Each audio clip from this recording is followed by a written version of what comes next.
Welcome, Taurus, to the month of May 2017. I'm Megan of North Star Astrology, and this is another general transits reading for those of you born with your sun, moon, and or rising signs in the second zodiacal sign of Taurus the Bull. And the month starts out with your ruling planet Venus in the second house where you naturally reside, in the house of money and or what you value, and even your self-worth.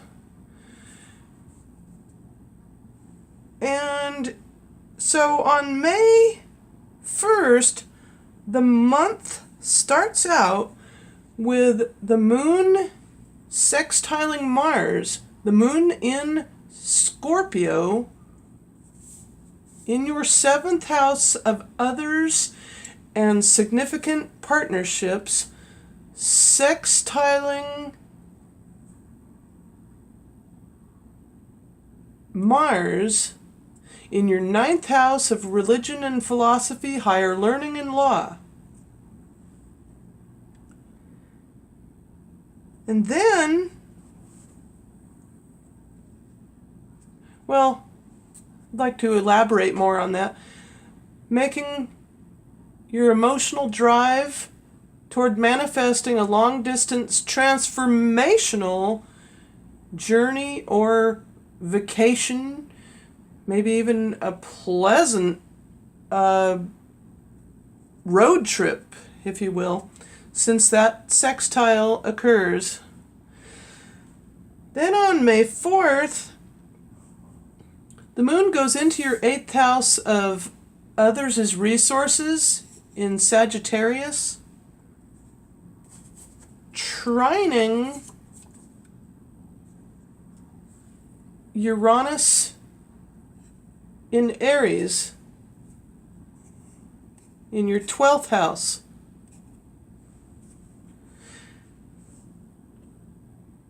And what that can do for you is give you a very pleasant and harmonious ability to gain sudden cooperation mentally and emotionally from others, as well as hopefully financially for your sake.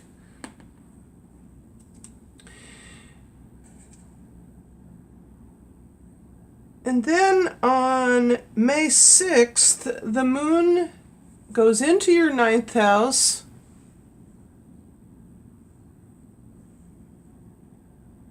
and squares Uranus.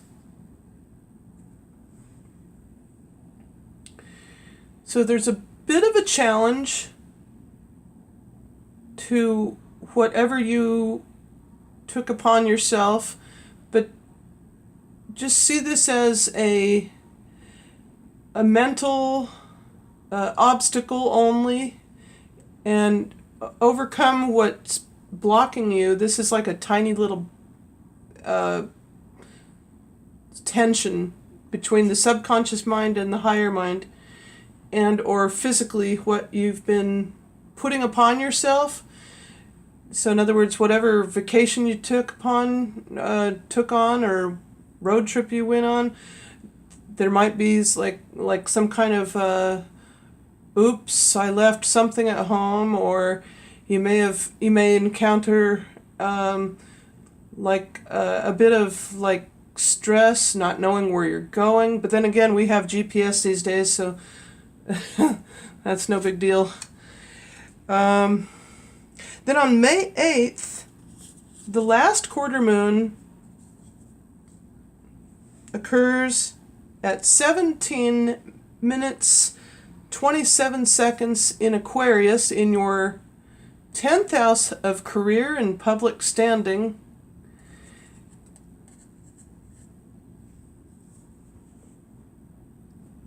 Then sextiles Uranus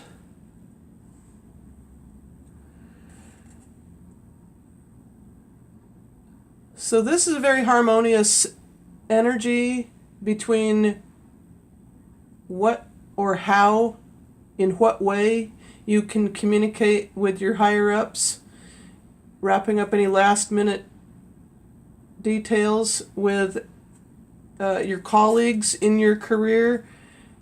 And now that Mercury is direct, you're, sitting pretty, so to speak. Then on May 9th, I already mentioned May 9th. Okay, then on May 11th,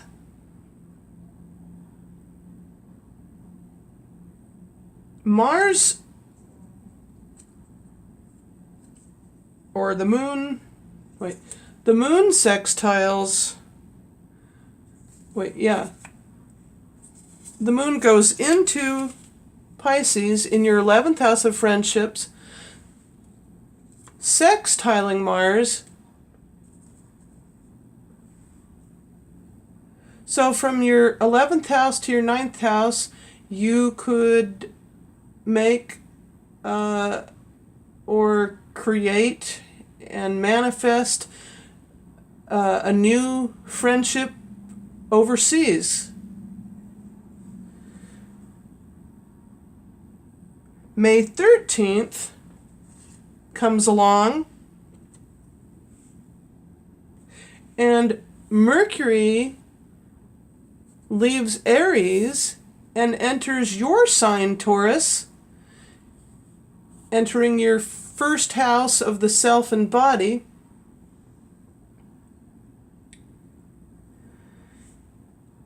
And then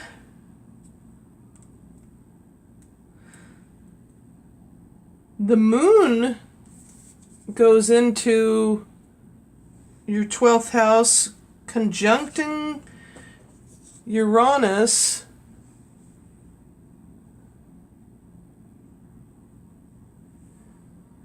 giving you sudden inspiration, giving you the ability to tap into your subconscious mind. Then May 15th comes along, and the planet Uranus leaves Aries and enters your sign, Taurus, for the next 7 years.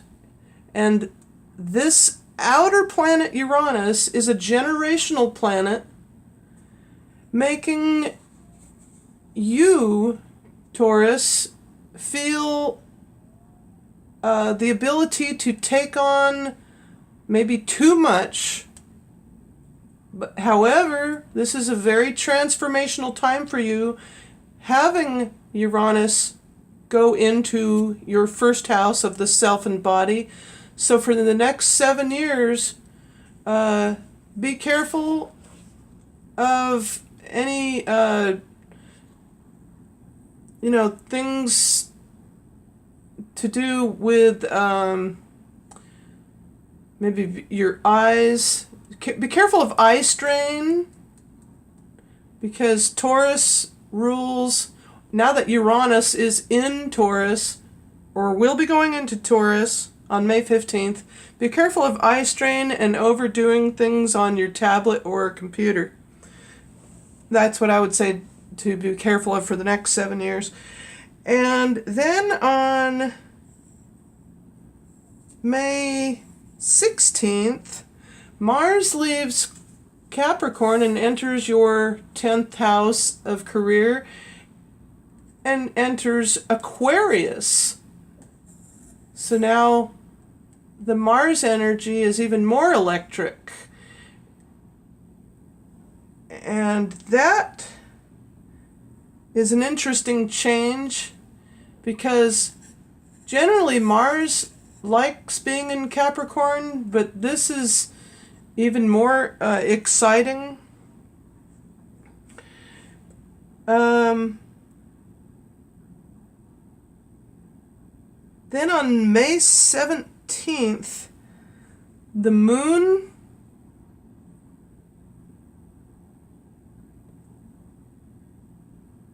on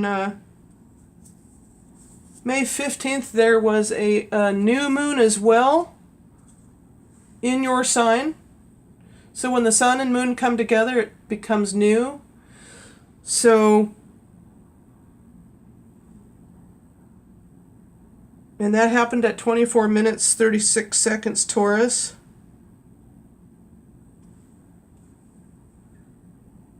Then when the moon goes into your second house, into Gemini, conjuncting Venus, you now have more of an air quality, a mental and emotional, because Mercury rules Gemini, and now that the moon and Venus are in Gemini, it gives you a mental ability to love what you value and love what you earn. And in doing so, you can do much and go far because of that, manifesting with the help of the previous loan from the earlier part of the month. I don't know why I'm messing with that. Okay, then on May 19th, Venus then moves out of Gemini and moves into your third house of communications and short distance travels, into Cancer, sextiling the sun in Taurus. So now you have a very harmonious ability to use your words harmoniously, with almost like when you speak, you sing. And so you really shine this month, as it's your birthday month. And happy birthday, by the way. And then on May 21st, the sun leaves your sign, going into Gemini, leaving Taurus and enters Gemini, going into your second house of money and what you value.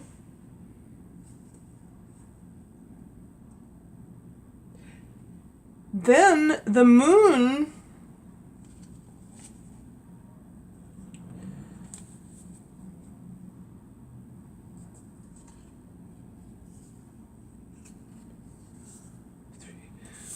enters your fourth house of the home, joining the north node of the moon in Leo, squaring the planet Jupiter in your seventh house. So there may be big emotional upsets, but don't let that deter you from using this as an opportunistic time. A very beautiful, that it's very, almost like I'd say a dramatic time, but use this square as a time to mend rifts with your significant partnerships. And then on May 23rd, the moon in Virgo, once it goes into your fifth house of romance and creativity, trines Pluto in Capricorn. So from your fifth to the ninth houses.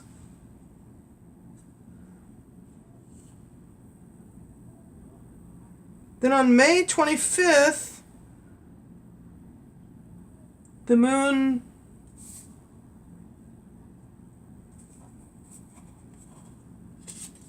squares Pluto. So from your 6th house of health and work and service given to your 9th house of law and higher education and the long distance travel, you may be kind of feeling like, oh, I gotta get back to brass tacks at work, and I feel all stressed out because of this square, but don't let it hinder you. Don't let it stop your progress. Then on May 28th, the moon goes into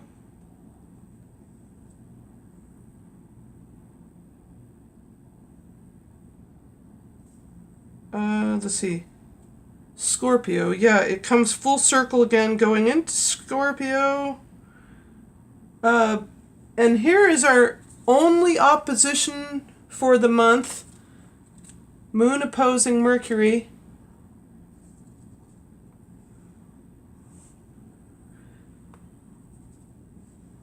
Then there becomes a full moon when the moon goes into Sagittarius and opposes the sun on May 29th at 8 degrees 10 minutes. And I have better wrap this up here because, oh my God, I'm running out of time. But however, I hope you enjoyed this reading. I hope you give it a like, a thumbs up, comment down below, and feel free to subscribe. And really feel grounded as you are here on Earth. And look at those flowers. April showers brought May flowers.